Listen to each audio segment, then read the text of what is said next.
देवर्षि नारद और नर नारायण की बातचीत तथा सौती के द्वारा भगवान की महिमा का वर्णन। जन्मेजय ने कहा, ब्राह्मण, जैसे दही से मक्खन, मलई से चंदन, वेदों से आरण्यक तथा औषधियों से अमृत निकाला गया है, उसी प्रकार आपने यह नारायण की कथा रूप अमृत को प्रकट किया है। वे भगवान नारायण सब प्राणियों को उत्पन्न करने वाले और सबके ईश्वर हैं। अहो, नारायण का तेज अद्भुत है, उसका साक्षात्कार होना कठिन है। कल्प के अंत में जहाँ ब्रह्मा आदि देवता, ऋषि, गंधर्व और समस्त चराचर प्राणी लीन होते हैं, उन नारायण देव से उत्कृष्ट और पावन दूसरा कोई नहीं है। नारायण की कथा सुनने से जो फल मिलता है, वह संपूर्ण आश्रमों में जाने और संपूर्ण तीर्थों में स्नान करने से भी नहीं मिलता। संपूर्ण विश्व के स्वामी श्री हरि की कथा सब पापों का नाश करने वाली है। उसे आरंभ से ही सुनकर मैं सर्वथा पवित्र हो गया हूँ। मेरे पूज्य पितामह अर्जुन ने भगवान श्री कृष्ण की सहायता से जो महाभारत में विजय प्राप्त की, यह कोई आश्चर्य की बात नहीं है, क्योंकि त्रिलोकीनाथ विष्णु की सहायता मिलने पर तो मैं संसार में कुछ भी दुर्लभ नहीं समझता। मेरे सभी पूर्वज धन्य थे, जिनका हित और कल्याण करने के लिए साक्षात जनार्दन तैयार रहते थे। सारा संसार जिनकी पूजा करता है, उन भगवान नारायण का दर्शन तपस्या से ही हो सकता है, किंतु मेरे पितामहों ने श्री वत्स के चिन्ह से विभूषित उन भगवान का साक्षात दर्शन अनायास ही पा लिया था। उनसे भी बढ़कर धन्यवाद के पात्र देवर्षि नारद जी हैं। मैं उनको साधारण तेजस्वी नहीं मानता, क्योंकि उन्होंने श्वेत द्वीप में जाकर साक्षात भगवान का दर्शन किया। भगवान की कृपा से उन्हें उनके श्री विग्रह का प्रत्यक्ष दर्शन मिला। अब मैं यह जानना चाहता हूँ कि श्वेत द्वीप से लौटकर नारद जी नर नारायण का दर्शन करने के लिए जो पुनः बद्रिका आश्रम गए, उसका क्या कारण था? वहां जाकर वे कितने समय तक उन दोनों ऋषियों की सेवा में रहे? उन्होंने उनसे कौन-कौन से प्रश्न किए तथा उन प्रश्नों के उत्तर में महात्मा नर नारायण ने क्या कहा था? ये सब बातें बताने की कृपा कीजिए। वैशंपायन जी ने कहा, राजन, मैं पहले अमित तेजस्वी भगवान व्यास को नमस्कार करता हूँ, जिनकी कृपा से मुझे यह नारायण की कथा कहने का सौभाग्य प्राप्त हुआ है। श्वेत द्वीप में श्री हरि का दर्शन करके जब नारद जी लौटे, तो बड़े वेग से मेरु पर्वत पर आ पहुँचे। भगवान ने जो आज्ञा दी थी, उसे उन्होंने हृदय से स्वीकार किया था। मेरु से चलकर वे गंधमादन पर्वत के पास पहुँचे और वहां आकाश से बद्रिका आश्रम में उतरे। फिर निकट जाकर उन्होंने पुरातन ऋषि नर नारायण का दर्शन किया, जो महान व्रत का पालन करते हुए तपस्या में संलग्न थे। उस समय वे सब लोगों को प्रकाशित करने वाले सूर्य से भी अधिक तेजस्वी दिखाई पड़ते थे। उनके वक्षः स्थल में श्री वत्स का चिन्ह सुशोभित हो रहा था। दोनों अपने मस्तक पर जटा धारण किए हुए थे। उनके हाथों में हंस का और चरणों में चक्र का चिन्ह था। विशाल वक्षः स्थल, बड़ी-बड़ी भुजाएं, मेघ के समान गंभीर स्वर, सुंदर मुख, चौड़े ललाट, बांकी भौहें, सुंदर ठोड़ी और मनोहर नासिका से उनकी अपूर्व शोभा हो रही थी तथा उनके मस्तक छत्र के समान सुशोभित होते थे। इन शुभ लक्षणों से संपन्न इन दोनों महापुरुषों का दर्शन करके नारद जी को बड़ी प्रसन्नता हुई। भगवान नर और नारायण ने भी नारद जी का स्वागत सत्कार करके उनकी कुशल पूछी। तदनंतर नारद जी ने उन दोनों की ओर देखकर मन ही मन कहा, मैंने श्वेत द्वीप में जिनका दर्शन किया था, उन्हीं के समान इन दोनों महापुरुषों की भी झांकी है। यह सोचकर वे उनकी प्रदक्षिणा करके एक सुंदर कुशासन पर बैठ गए। तब भगवान नारायण ने नारद जी से पूछा, देवर्षि, क्या तुमने श्वेत द्वीप में जाकर हम दोनों के मूल स्वरूप सनातन परमात्मा का दर्शन किया? नारद जी ने कहा, भगवन, मैंने विश्व रूपधारी उन अविनाशी परमेश्वर का दर्शन कर लिया। देवता और ऋषियों के साथ संपूर्ण लोक उन्हीं के भीतर विराजमान हैं। आप दोनों सनातन पुरुषों को देखकर तो मैं इस समय भी श्वेत द्वीपवासी भगवान की ही झांकी कर रहा हूँ। वहाँ हमने श्री हरि में जो लक्षण देखे थे, आप दोनों भी उन्हीं लक्षणों से संपन्न हैं। यही नहीं, आप दोनों को मैंने वहाँ भी श्री हरि के पास उपस्थित देखा था और उन्हीं के भेजने से मैं फिर यहाँ आया हूँ। इस संसार में आप दोनों के अतिरिक्त दूसरा कौन है जो तेज, यश और श्री में उनके समान हो? उन्होंने मुझे धर्म का उपदेश दिया और भविष्य में होने वाले अपने अवतार कार्यों का भी वर्णन किया है। श्वेत द्वीप में जो 5 इंद्रियों से रहित श्वेत वर्ण वाले पुरुष हैं, वे सब के सब ज्ञानी और भक्त हैं तथा सदा भगवान की पूजा में लगे रहते हैं। भगवान भी उनके साथ सदा प्रसन्न रहते हैं। उनको अपने भक्त और ब्राह्मण बहुत प्रिय हैं। वे विश्व का पालन करने वाले सर्वव्यापक और भक्त वत्सल हैं। कर्ता, कारण और कार्य भी वे ही हैं। जिनका बल और कांति अनंत है, वे हेतु, आज्ञा, विधि और तत्व रूप तथा महायशस्वी हैं। उन दयालु परमात्मा ने तीनों लोकों में शांति का विस्तार किया है। जिनकी बुद्धि अनन्य भाव से एकमात्र उन्हीं में लगी हुई है, उन भक्तों द्वारा अर्पण की हुई प्रत्येक क्रिया को वे भगवान स्वयं शिरोधार्य करते हैं। संसार में उन्हें अपने अनन्य भक्त से बढ़कर और कोई प्रिय नहीं है। नर नारायण ने कहा, नारद, तुमने श्वेत द्वीप में साक्षात भगवान का दर्शन किया है, अतः तुम धन्य हो। वास्तव में भगवान ने तुम पर बड़ी कृपा की। वे प्रभु अव्यक्त प्रकृति के भी मूल कारण हैं। किसी के लिए भी उनका दर्शन मिलना नितांत कठिन है। देवर्षि, हम सच कह रहे हैं, भगवान को इस जगत में भक्त से बढ़कर दूसरा कोई प्रिय नहीं है। इसीलिए उन्होंने तुम्हारे सामने अपना स्वरूप प्रकट किया है। 1000 सूर्यों के एकत्र होने पर जितनी कांति हो सकती है, उतनी ही उस स्थान की भी कांति है जहां साक्षात भगवान विराज रहे हैं। विप्रवर, विश्व विधाता ब्रह्मा जी के भी पति उन परमेश्वर से ही क्षमा की उत्पत्ति हुई है, जिससे पृथ्वी का संयोग होता है। वे संपूर्ण प्राणियों का हित करने वाले हैं। उन्हीं से रस प्रकट हुआ है, जो जल का गुण है और जिसके कारण जल द्रवीभूत होता है। उन्हीं से रूप गुण विशिष्ट तेज का प्रादुर्भाव हुआ है, जिससे संयुक्त होने के कारण सूर्य देव इस जगत में प्रकाशित हो रहे हैं। उन्हीं पुरुषोत्तम से स्पर्श की उत्पत्ति हुई है, जिससे संयुक्त होकर वायु संपूर्ण जगत में प्रवाहित होती रहती है। वे ही लोकेश्वर शब्द की भी उत्पत्ति के हेतु हैं, जिससे आकाश का नित्य संयोग है और जिसके ही कारण वह निरावृत रहता है। संपूर्ण प्राणियों के भीतर स्थित रहने वाले मन की उत्पत्ति भी उन्हीं से हुई है। उस मन से संयुक्त होकर ही चंद्रमा प्रकाश गुण धारण करता है। वे भगवान विद्या शक्ति के साथ अपने सत्य धाम में विराजमान हैं। तपोधन, श्वेत द्वीप में तुम्हें हम लोगों ने भी देखा था।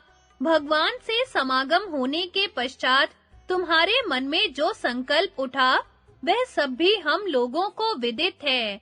इस चराचर जगत में जो शुभ या अशुभ बात हो चुकी है, हो रही है या होने वाली है, वह सब उस समय देव भगवान ने तुम्हें बतलाई थी। वैशंपायन जी कहते हैं, जन्मेजय, कठोर तपस्या में प्रवृत्त हुए भगवान नर और नारायण की यह बात सुनकर नारद जी ने उन्हें हाथ जोड़कर प्रणाम किया और नारायण के मंत्रों का विधिवत जप करते हुए वे 1000 दिव्य वर्षों तक उन्हीं के आश्रम पर रहे। वहां प्रतिदिन भगवान का ध्यान और पूजन, यही उनकी जीवनचर्या थी।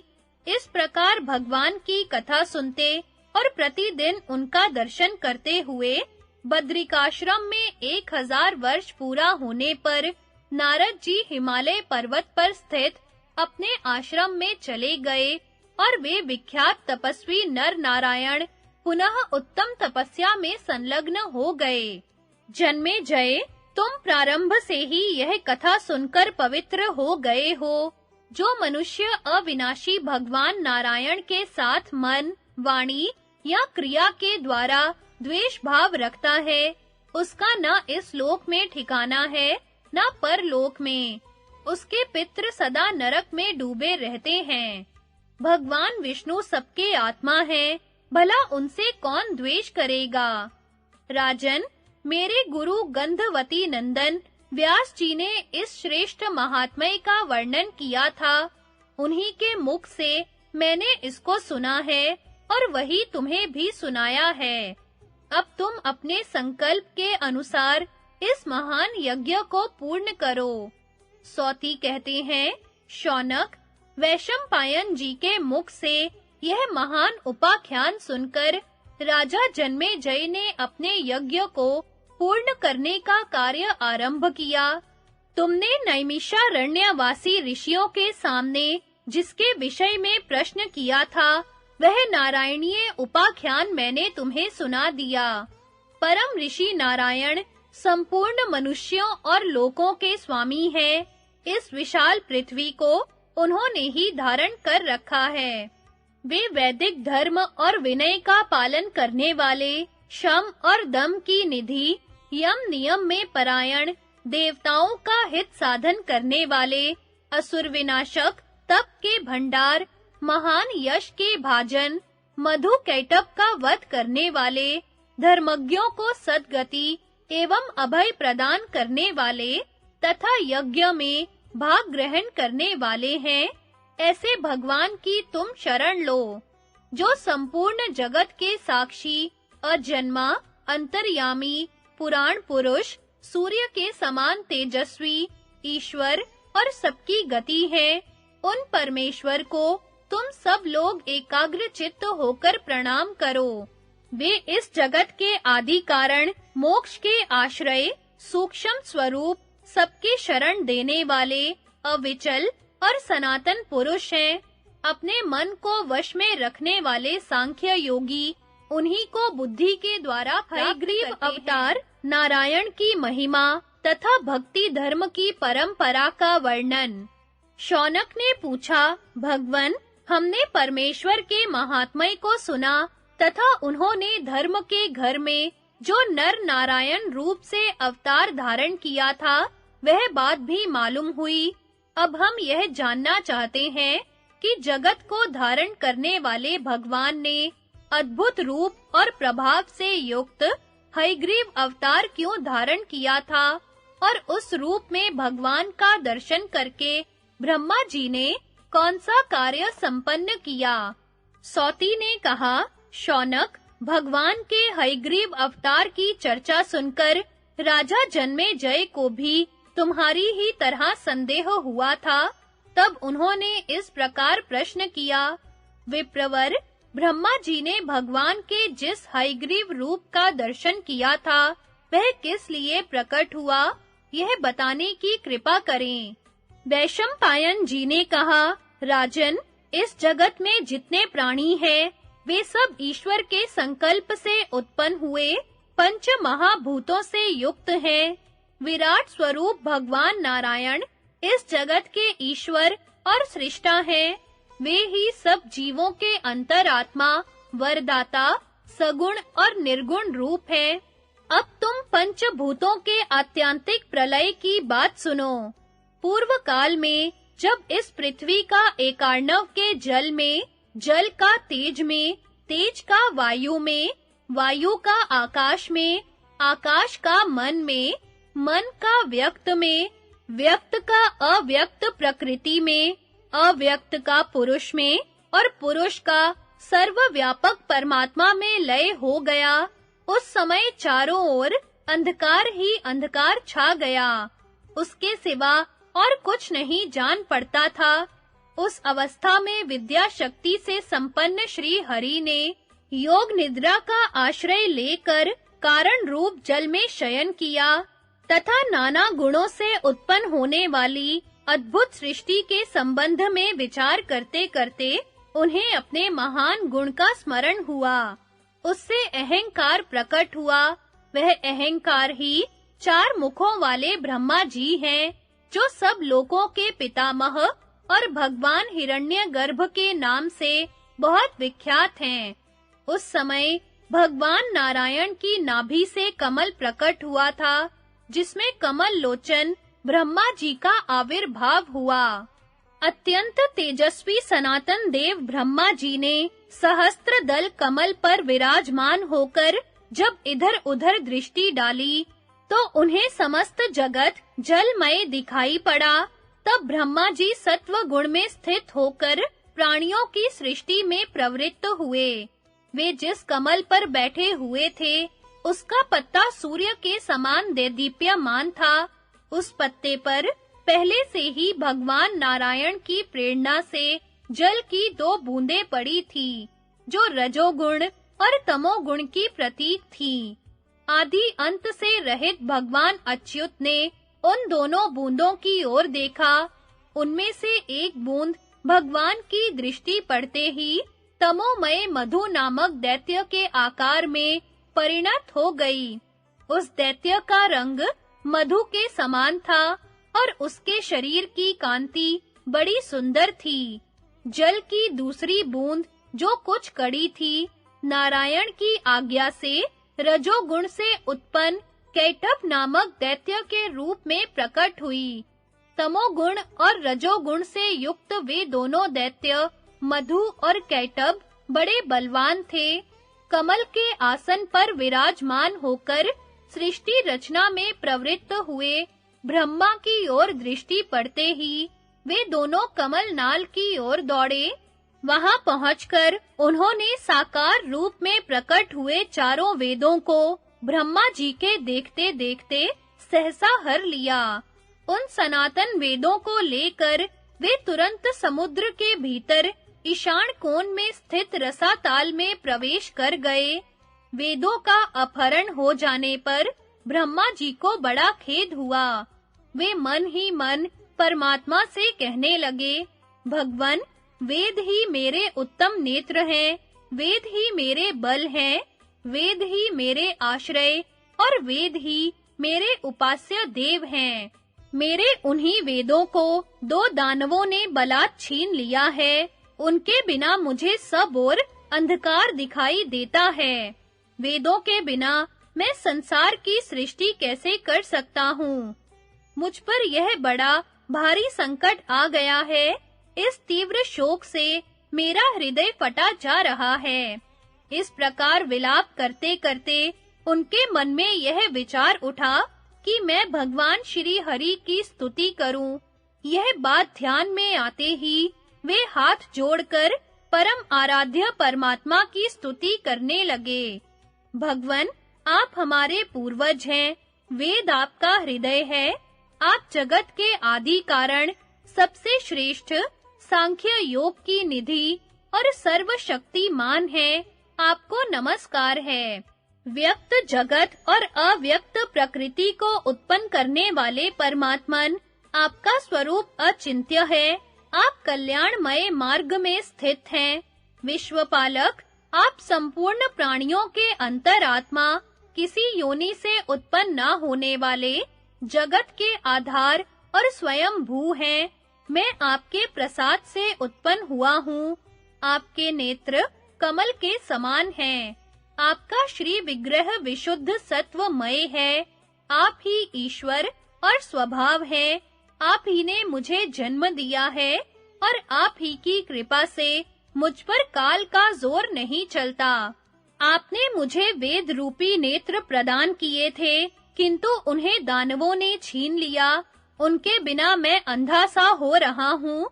अतः आप कृपा करके पुनः उन्हें वापस ला दीजिए, क्योंकि मैं आपका प्रिय भक्त हूँ और आप मेरे प्रियतम स्वामी हैं। ब्रह्मा जी के इस प्रकार स्तुति करने पर सर्वव्यापक भगवान नारायण योग निद्रा का त्याग कर वेदों का उद्धार करने को तैयार हो गए। उन्होंने अपने ऐश्वर्य के द्वारा दूसरा शरीर धारण किया, जो चंद्रमा के समान कांतिमान था। उनका मस्तक घोड़े के मस्तक के समान श्वेत वर्ण तथा वेदों का आश्रय था। उनकी नासिका भी बड़ी सुंदर थी। नक्षत्र और ताराओं से युक्त स्वर्ग उनका सिर था। सूर्य की किरणों के समान चमकीले बड़े-बड़े बाल थे। आकाश और पाताल उनके कान थे और समस्त भूतों को धारण करने वाली पृथ्वी ललाट थी। इसी प्रकार गंगा और सरस्वती उनका नितंब, महान समुद्र उनकी भौहें, सूर्य और चंद्रमा नेत्र, संध्या नासिका, ओमकार संस्कार, बिजली जीभ, सोमपान करने वाले पितृ दांत, गोलोक और ब्रह्मलोक, ओठ और काल रात्रि उनकी ग्रीवा थी। इस प्रकार अनेक मूर्तियों से आवृत हयग्रीव का रूप धारण करके वे जगदीश्वर वहां से अंतर्धान हो गए और रसाताल में प्रवेश कर परम योग का आश्रय ले शिक्षा के नियमानुसार उद्दात आदि स्वरों से युक्त साम वेद का गान करने लगे। नाद और स्वर से विशिष्ट साम गान की वह मधुर ध्वनि रसाताल में सब ओर फैल गई, जो सब प्राणियों का हित साधन करने वाली थी। दोनों असुरों ने जब वह शब्द सुना, तो वेदों को बंधन में बांधकर रसाताल में एक ओर फेंक दिया और स्वयं जिधर से वह ध्वनि आ रही थी, उसी ओर दौड़े। इसी बीच में भगवान हयग्रीव ने उस स्थान पर पहुंचकर रसाताल में पड़े हुए संपूर्ण वेदों को अपने अधिकार में कर लिया और उन्हें लाकर पुनः ब्रह्मा जी को सौंप दिया। इसके बाद वे अपने पूर्व रूप को धारण करके फिर ज्यों के दानवों को शब्द होने के स्थान पर कुछ दिखाई न पड़ा, तो वे पुनः बड़े वेग से उस स्थान पर आ पहुंचे जहां वेदों को फेंक आए थे, किंतु वहां भी कुछ हाथ न आया। वह स्थान खाली ही दिखाई दिया। अब वे दैत्य बलवान बड़े जोर से ऊपर की ओर बढ़े और शीघ्र ही रसाताल से बाहर निकल आए। ऊपर आकर उन्होंने देखा कि पानी के ऊपर शेषनाग की शैया पर एक चंद्रमा के समान कांतिमान पुरुष सो रहा है। वे विशुद्ध सत्व से संपन्न भगवान ही थे, जो योग निद्रा में पौढ़े हुए थे। उन्हें देखकर दानवराज मधु और कैटभ ठहाका मारकर जोर-जोर से हंसने लगे और रजोगुण तथा तमोगुण के आवेश में आकर परस्पर कहने लगे, यह जो श्वेत वर्ण वाला पुरुष यहाँ नींद ले रहा है, निसंदेह यही रसाताल से वेदों को चुरा लाया है। यह किसका पुत्र है, कौन है और क्यों यहाँ सांप के शरीर पर सो रहा है? इस प्रकार बातचीत करके उन दोनों ने श्री हरि को जगाया। उन्हें युद्ध के लिए उत्सुक देख भगवान पुरुषोत्तम उठकर खड़े हो गए और उन दोनों की ओर दृष्टि डालकर उन्होंने मन ही मन युद्ध का निश्चय किया। फिर तो युद्ध प्रारंभ हो गया और भगवान मधुसूदन ने ब्रह्मा जी का मान रखने के लिए रजोगुण और तमोगुण से प्रभावित हुए उन दैत्यों को मार डाला। इस प्रकार वेदों को वापस लाकर और मधु कैटभ को मारकर उन्होंने ब्रह्मा जी का शोक दूर किया। तत्पश्चात वेद से सम्मानित और भगवान से सुरक्षित होकर ब्रह्मा जी ने समस्त चराचर जगत की सृष्टि की। भगवान उन्हें लोक रचना की बुद्धि देकर अंतर्धान हो गए। जहां से आए थे वहीं चले गए। इस प्रकार श्री हरि ने प्रवृत्ति धर्म का प्रचार करने के लिए हयग्रीव रूप धारण किया था। उनका यह वरदायक रूप परम प्राचीन और विख्यात है। जो ब्राह्मण प्रतिदिन इस अवतार की कथा को सुनता या स्मरण करता है, उसके अध्ययन का कभी नाश नहीं होता। राजन, तुमने जिसके लिए पूछा था, वह प्राचीन कथा मैंने तुम्हें सुना दी। यह उपाख्यान वेद के द्वारा अनुमोदित है।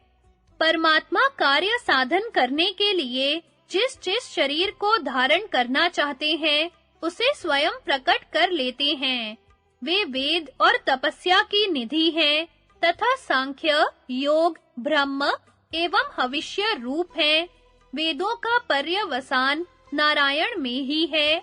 यज्ञ नारायण के ही स्वरूप हैं, तप नारायण की ही प्राप्ति कराने वाले हैं और नारायण की प्राप्ति ही उत्तम गति है। इतना ही नहीं, ऋत और सत्य भी नारायण के ही स्वरूप हैं तथा जिसके अनुष्ठान से पुनर्जन्म नहीं लेना पड़ता, वह निवृत्ति प्रधान धर्म भी नारायण को ही लक्ष्य करने वाला है। प्रवृत्ति धर्म भी नारायण का ही स्वरूप है।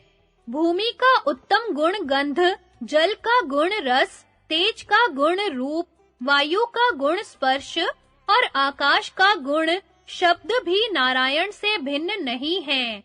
मन, काल, नक्षत्र मंडल, कीर्ति, श्री, लक्ष्मी, संपूर्ण देवता तथा सांख्य और योग शास्त्र, ये सब नारायण के ही स्वरूप हैं। पुरुष, प्रधान, प्रभाव, कर्म तथा दैव, ये जिन वस्तुओं के कारण हैं, वे भी नारायण रूप ही हैं। अधिष्ठान, कर्ता, भिन्न-भिन्न प्रकार के करण, नाना प्रकार की अलग-अलग चेष्टाएं तथा देव, इन 5 कारणों के रूप में सर्वत्र श्री हरि ही विराजमान हैं। जो लोग सर्वव्यापक हेतुओं से तत्व को जानने की इच्छा रखते हैं, उनके लिए महायोगी नारायण ही एकमात्र ज्ञातव्य तत्व हैं। संपूर्ण लोक, ब्रह्मा आदि देवता, महात्मा ऋषि, सांख्य के विद्वान, योगी और आत्मज्ञानी यति, इन सबके मन की बातें भगवान जानते हैं, किंतु उनके मन में क्या है, यह किसी को पता नहीं है।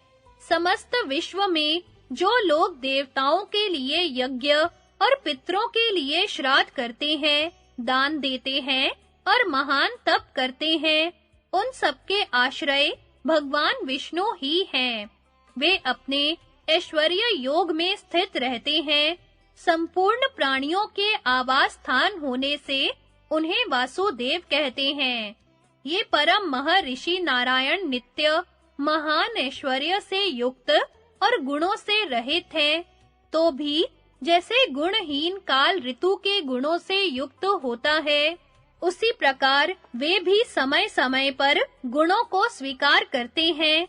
उन महात्मा के गमन अगमन को कोई नहीं जानता। जो ज्ञानी महर्षि हैं, वे ही उन नित्य अंतर्यामी परमात्मा का साक्षात्कार करते हैं। जन्मेजय ने कहा, ब्राह्मण, भगवान अनन्य भाव से भजन करने वाले अपने सभी भक्तों को प्रसन्न करते और उनकी विधिवत की हुई पूजा को स्वीकार करते हैं। यह कितने आनंद की बात है।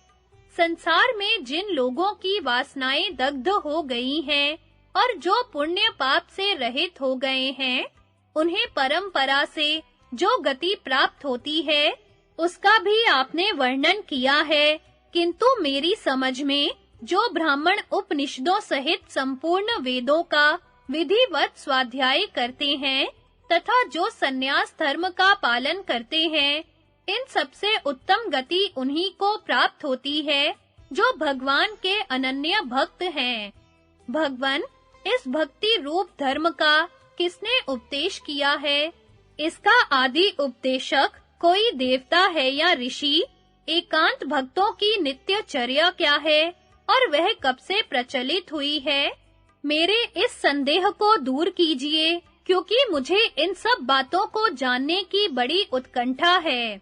वैशंपायन जी ने कहा, राजन, जिस समय कौरव और पांडवों की सेनाएं युद्ध के लिए डटी हुई थी और अर्जुन युद्ध से अनमने हो रहे थे, उस समय स्वयं भगवान ने उन्हें गीता में इस धर्म का उपदेश दिया तथा सृष्टि के आदि में जब भगवान नारायण से ब्रह्मा जी का मानसिक जन्म हुआ, उस समय उन्होंने भी अमित तेजस्वी ब्रह्मा जी को इस धर्म का उपदेश दे करके कहा, तुम युगों के धर्म तथा निष्काम कर्म का विधान करो।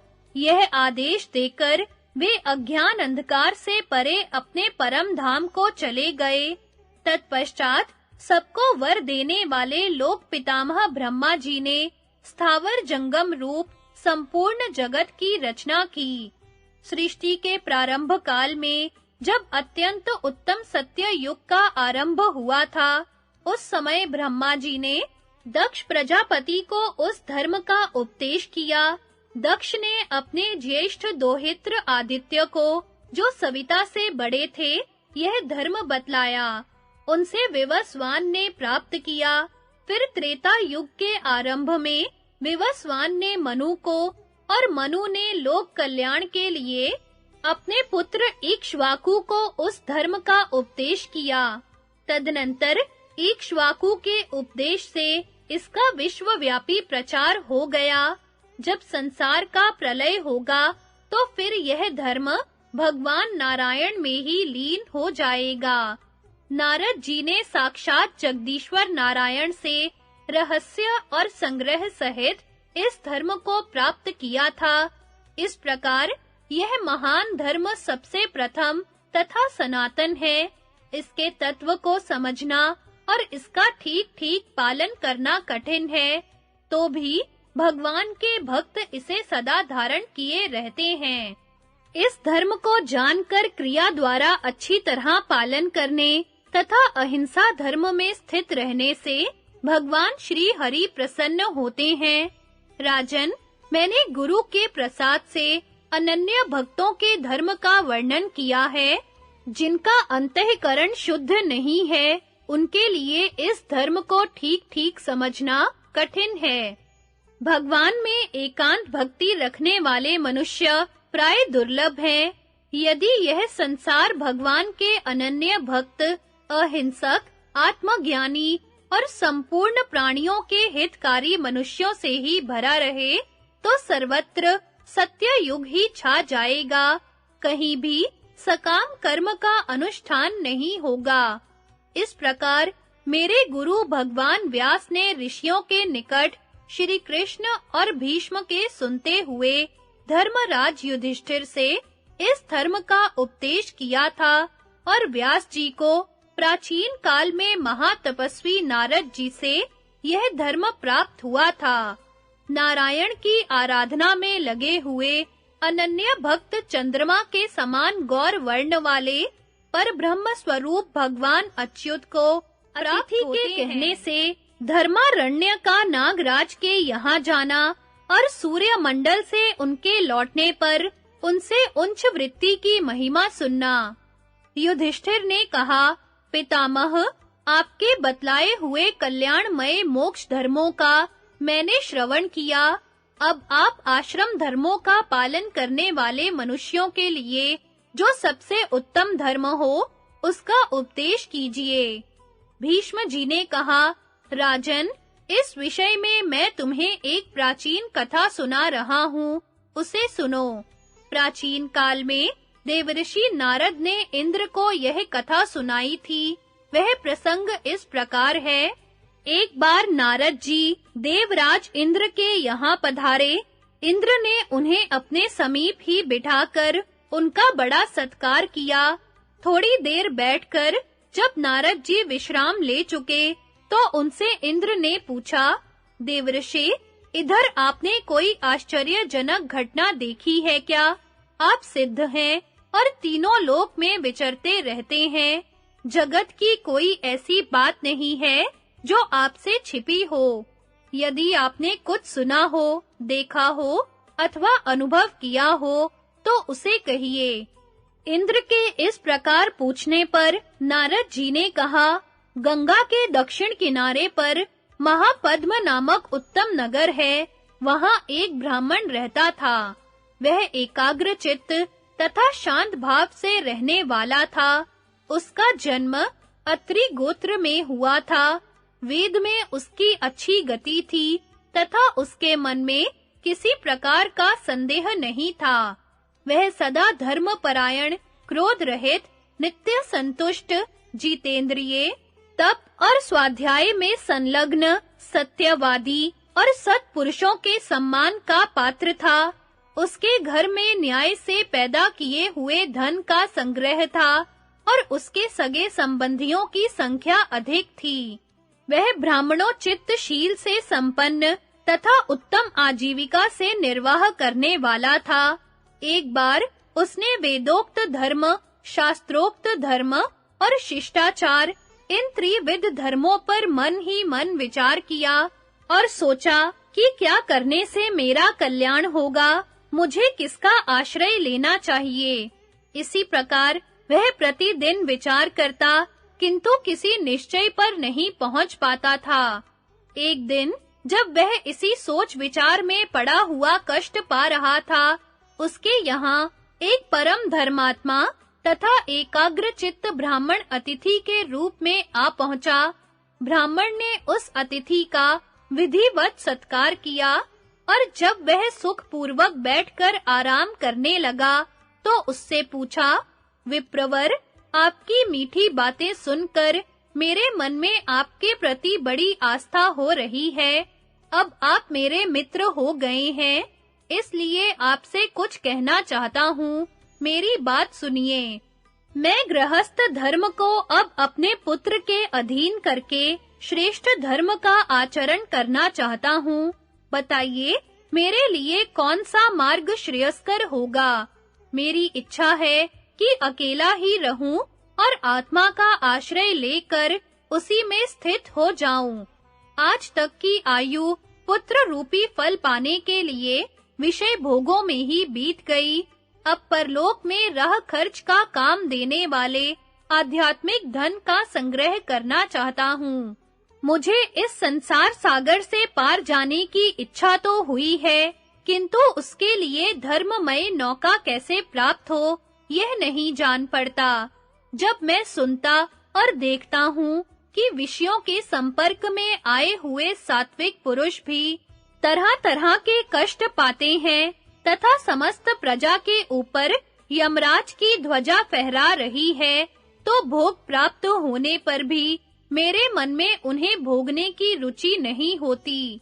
इसलिए आप ही अपने बुद्धि बल से उपदेश देकर मुझे धर्म के मार्ग में लगाइए।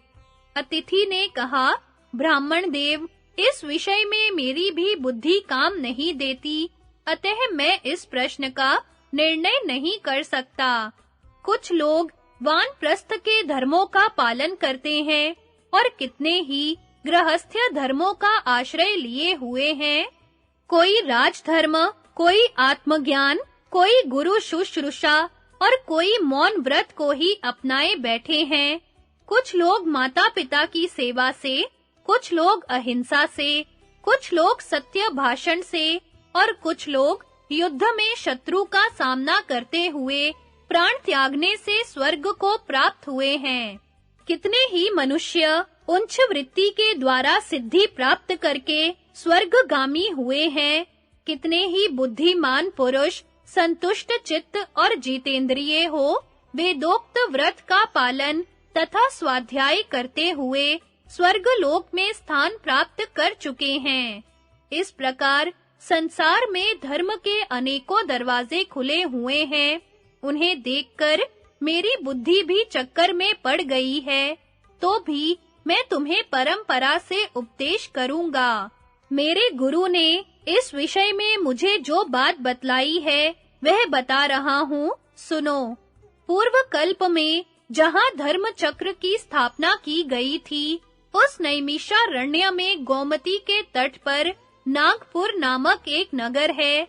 उसमें पद्मनाभ नामक एक धर्मात्मा नाग निवास करते हैं। लोगों में उनकी पद्म नाम से प्रसिद्धि है।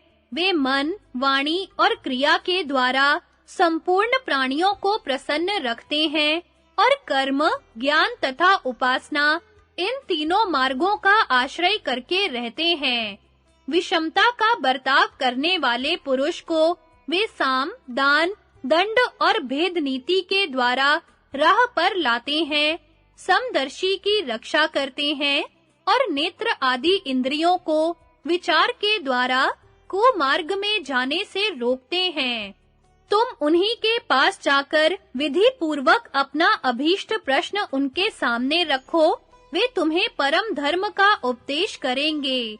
नागराज सबका अतिथि सत्कार करते हैं, शास्त्र के विद्वान हैं तथा उनकी बुद्धि बड़ी तीव्र है। वे अनुपम तथा वांछनीय सद्गुणों से संपन्न है। स्वभाव तो उनका पानी के समान है। वे सदा स्वाध्याय में लगे रहते हैं। तप, इंद्रिय संयम और सदाचार उनकी शोभा बढ़ाते हैं। वे यज्ञ का अनुष्ठान करने वाले, दानियों के शिरोमणि, क्षमाशील, सद्वर्ताव का पालन करने वाले, सत्यवादी, दोष दृष्टि से रहित, शीलवान, जितेंद्रिय, यज्ञ शेष अन्न के भोक्ता, कर्तव्य अकर्तव्य को जानने वाले, किसी से भी वैर न करने वाले, समस्त प्राणियों के हित में लगे रहने वाले और पवित्र तथा उत्तम कुल में उत्पन्न हैं। ब्राह्मण ने कहा, विप्रवर, मुझ पर बड़ा भारी बोझ सा लदा हुआ था, उसे आज आपने उतार दिया। आपकी यह बात सुनकर मुझे बड़ी सांत्वना मिली है। राह चलने से थके हुए बटोही को शैया, प्यासे को पानी और भूखे को भोजन मिलने से जितना संतोष होता है तथा प्रेमी के दर्शन से जितना आनंद मिलता है, उतना ही आनंद आज आपकी बातों से मुझे मिल रहा है। महात्मन, आपने मुझे जैसी सलाह दी है वैसा ही करूंगा। अब सूर्य अस्ताचल को जा रहा है। आज की रात आप मेरे साथ यहीं रह जाइए और सुख पूर्वक विश्राम करके भली भांति अपनी थकावट दूर कीजिए, फिर सवेरे चले जाइएगा। तदनंतर वह अतिथि उस ब्राह्मण का आतिथ्य ग्रहण करके रात भर उसके यहाँ रहा। दोनों में मोक्ष धर्म के विषय में बातें होती रहीं। बात करते-करते उनकी सारी रात बड़े सुख से बीती। सवेरा होने पर ब्राह्मण द्वारा सम्मानित हो वह अतिथि चला गया और धर्मात्मा ब्राह्मण अपने घर के लोगों की अनुमति लेकर अतिथि के बताए हुए नागराज के घर की ओर चल दिया। रास्ते में एक मुनि के आश्रम पर जाकर उसने नागराज का पता पूछा। उस मुनि ने उसे जो कुछ बताया उसको ध्यान से सुनकर उसी के अनुसार चलता हुआ वह ब्राह्मण नागराज के स्थान पर पहुंच गया। उनके दरवाजे पर जाकर ब्राह्मण ने आवाज दी। उसे सुनकर धर्म पर प्रेम रखने वाली नागराज की पतिव्रता पत्नी ब्राह्मण के सामने आई और शास्त्र विधि के अनुसार उसका पूजन करके स्वागत करती हुई बोली, ब्राह्मण देव, आज्ञा दीजिए, मैं आपकी क्या सेवा करूं? ब्राह्मण ने कहा, देवी, तुमने मधुर वाणी से मेरा स्वागत और पूजन किया, इससे मेरी थकावट दूर हो गई। अब मैं महात्मा नागराज का दर्शन करना चाहता हूँ।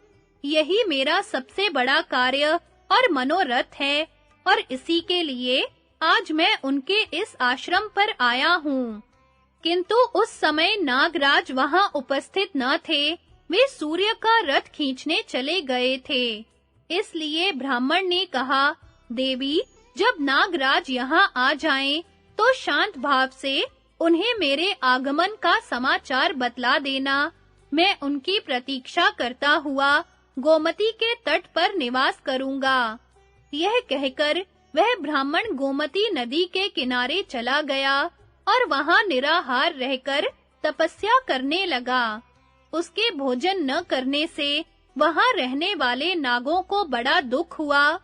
तब नागराज के बंधु बांधव, स्त्री और पुत्र सब मिलकर ब्राह्मण के पास गए और बारंबार उसकी पूजा करके कहने लगे, तपोधन, आपको यहाँ आए आज 6 दिन हो गए, किंतु अभी तक आप भोजन लाने के लिए हमें आज्ञा नहीं दे रहे हैं। आप हमारे घर अतिथि के रूप में आए हैं और हम आपकी सेवा में उपस्थित हुए हैं। आपका आतिथ्य करना हमारा कर्तव्य है, क्योंकि हम सब लोग गृहस्थ हैं। ब्राह्मण देव, आप क्षुधा की निवृत्ति के लिए हमारे लाए हुए फल, मूल, साग, दूध अथवा अन्न अवश्य स्वीकार कीजिए। इस वन में रहकर आपने भोजन छोड़ दिया है, इससे हमारे धर्म में बाधा आती है। बालक से लेकर वृद्ध तक हम सब लोगों को इस बात का कष्ट है। हमारे कुल में कोई भी ऐसा नहीं है जो देवता, अतिथि और बंधुओं को अन्न देने के पहले ही भोजन कर लेता। नागगण, आप लोगों की बातों से ही मैं तृप्त हो गया। अब नागराज के आने में सिर्फ 8 दिन बाकी हैं। यदि 8 रात बीत जाने पर भी वे नहीं आए, तो मैं आप लोगों के कहने से भोजन कर लूंगा। उनके आगमन के लिए ही मैं इस व्रत का पालन कर रहा हूँ। आप लोग इसमें विघ्न न डालें। मेरे लिए संताप करना उचित नहीं है। आप सब लोग अपने स्थान पर लौट जाइए। ब्राह्मण के इस प्रकार कहने पर वे नागगण अपने प्रयत्न में असफल होकर घर लौट गए।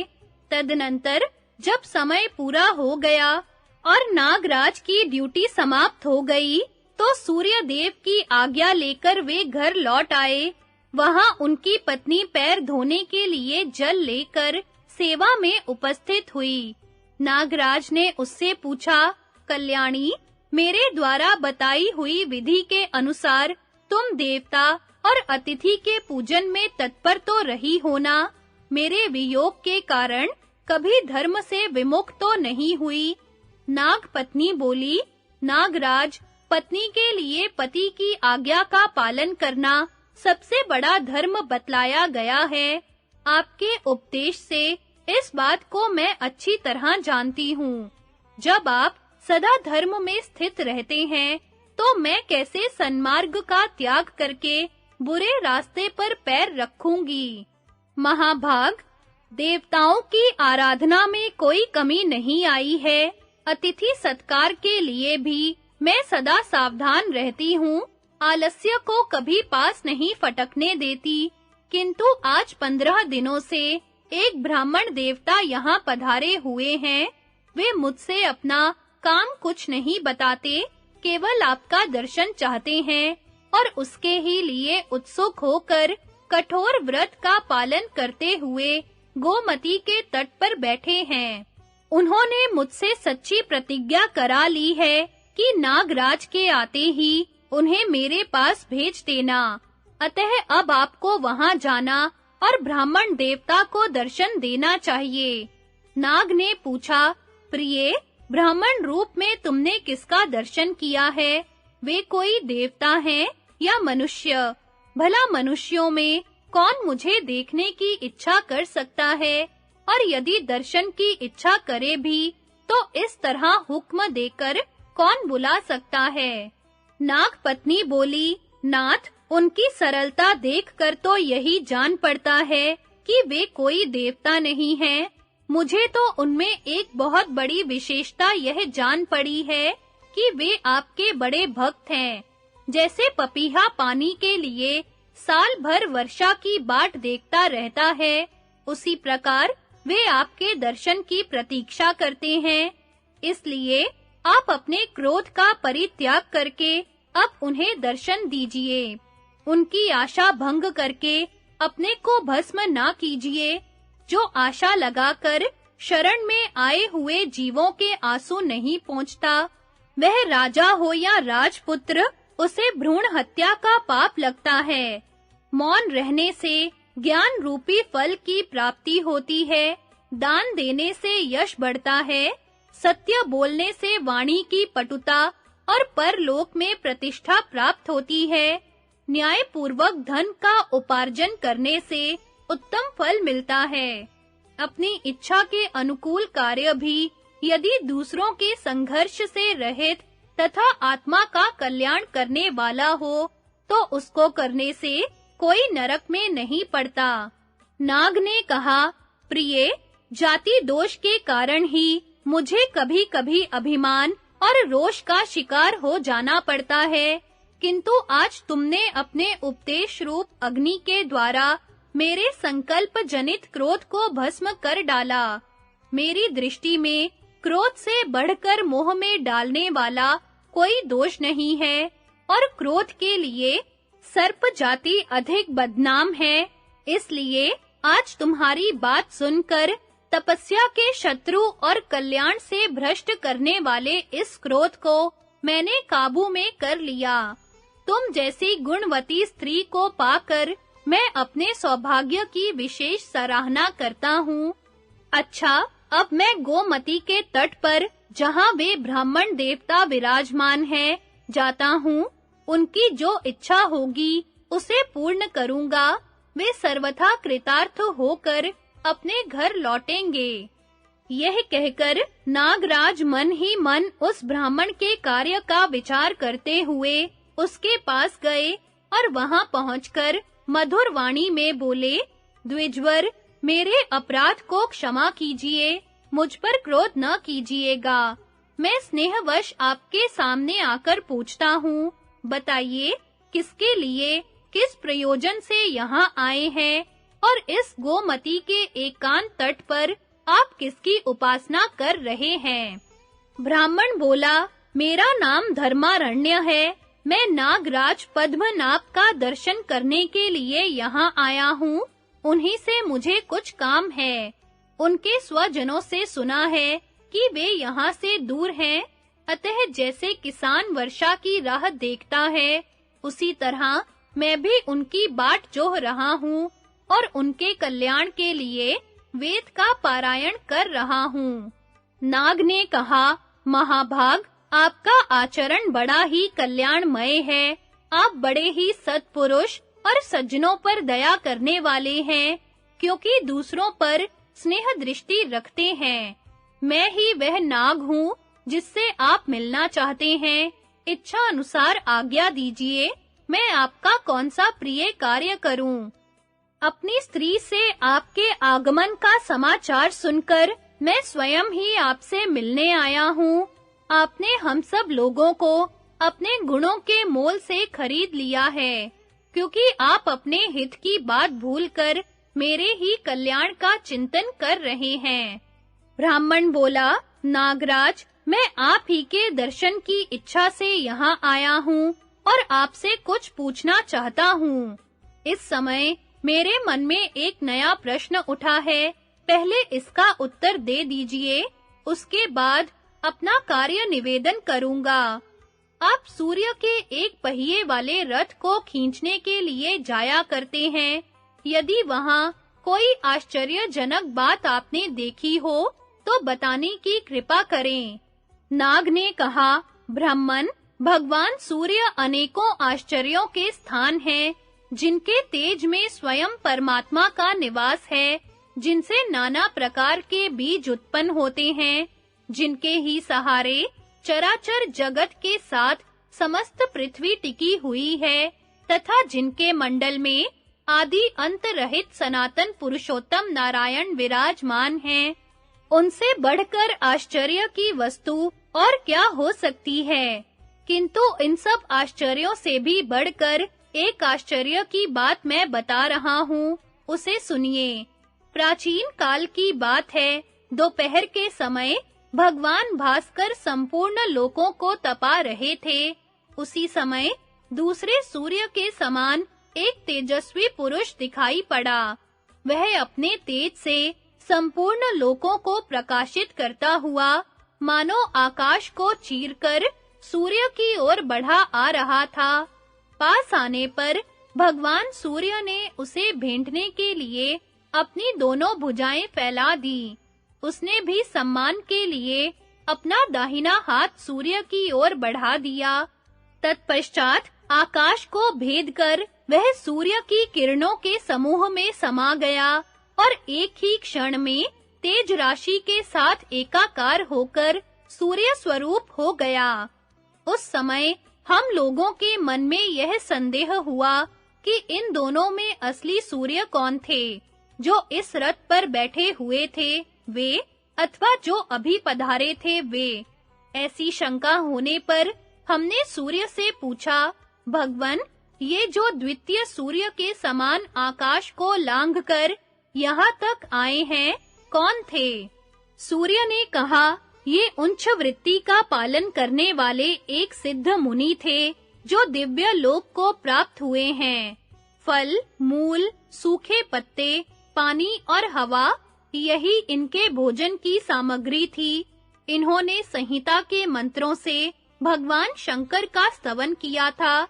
ये सदा अपने मन को वश में रखते थे, किसी का संग नहीं करते थे और बड़े निस्पृह थे। खेत आदि में गिरे हुए अनाज के दाने अथवा बाल बीनकर लाते और उसी से जीविका चलाते थे। साथ ही समस्त प्राणियों के हित में तत्पर रहते थे। ऐसे लोगों को जो उत्तम गति प्राप्त होती है, उसे देवता, गंधर्व, असुर और नाग कोई नहीं पा सकते। विप्रवर, सूर्य मंडल में यही आश्चर्य मैंने देखा था। सिद्धि को प्राप्त हुए पुरुष इसी तरह इच्छा अनुसार उत्तम गति पाते हैं। ब्राह्मण ने कहा, नागराज, इसमें संदेह नहीं कि यह एक आश्चर्यजनक वृत्तांत है। इसे सुनकर मुझे बड़ी प्रसन्नता हुई है। मेरे मन में जिस बात की अभिलाषा थी, उसके अनुकूल वचन कहकर आपने मुझे रास्ता दिखा दिया। आपका कल्याण हो। अब मैं यहाँ से जाऊंगा। आप समय-समय पर मेरा स्मरण करते रहें। नाग ने कहा, द्विजवर, आपने अभी अपने मन की बात तो बताई ही नहीं, फिर चले कहाँ जा रहे हैं? जिस काम के लिए यहाँ आए थे, उसे बताइए तो सही। जब वह कार्य सिद्ध हो जाए, तो मेरी अनुमति लेकर जाइएगा। आपका मुझ पर अधिक प्रेम है, इसलिए वृक्ष के नीचे बैठे हुए राही की तरह सिर्फ मुझे देखकर ही चल देना आपके लिए उचित नहीं है। मेरी आप में भक्ति है और आपकी मुझ में। ऐसी स्थिति में मेरा यह सारा परिवार आपका है, फिर मेरे यहाँ रहने में आपको क्या संकोच है? ब्राह्मण ने कहा, महाप्राज्ञ, आपका कहना ठीक है। जो आप हैं, सो मैं हूँ। हम दोनों में कोई भेद नहीं है। मैं, आप तथा समस्त प्राणी परमात्मा में लीन होने पर सदा एक रूपता को ही प्राप्त होते हैं। नागराज, पुण्य संग्रह के विषय में मुझे कुछ संदेह हो गया था, किंतु अब वह दूर हो चुका है। अब मैं उच्च व्रत का पालन करके अपने अभीष्ट अर्थ का साधन करूंगा, यही मेरा निश्चय है। आपके द्वारा मेरा कार्य बड़ी उत्तमता से संपन्न हो गया। मैं कृतार्थ हो गया। आपका कल्याण हो। अब मुझे जाने की आज्ञा दीजिए। इस प्रकार नागराज की अनुमति लेकर वह ब्राह्मण उच्च व्रत की दीक्षा लेने के लिए भृगुवंशी चैवन ऋषि के पास गया। उन्होंने उसे दीक्षा दे दी और वह उस धर्मानुकूल व्रत का पालन करने लगा। उसने उच्च वृत्ति की महिमा से संबंध रखने वाली इस कथा को चैवन मुनि से भी कहा। चैवन ने राजा जनक के दरबार में नारद जी से यह पवित्र कथा सुनाई। नारद जी ने इंद्र को और इंद्र ने ब्राह्मणों को इस कथा का श्रवण कराया। युधिष्ठिर, परशुराम जी के साथ जब मेरा भयंकर युद्ध हुआ था, उस समय वसुओं ने मुझसे यह कथा कही थी। इस समय जब तुमने मुझसे परम धर्म के संबंध में प्रश्न किया है, तो उसी के उत्तर में मैंने यह पवित्र कथा तुम्हें सुनाई है। तत्पश्चात वह ब्राह्मण दूसरे वन में चला गया और वहां उच्च वृत्ति से प्राप्त हुए परिमित अन्न का भोजन करता हुआ यम नियम का पालन करने लगा।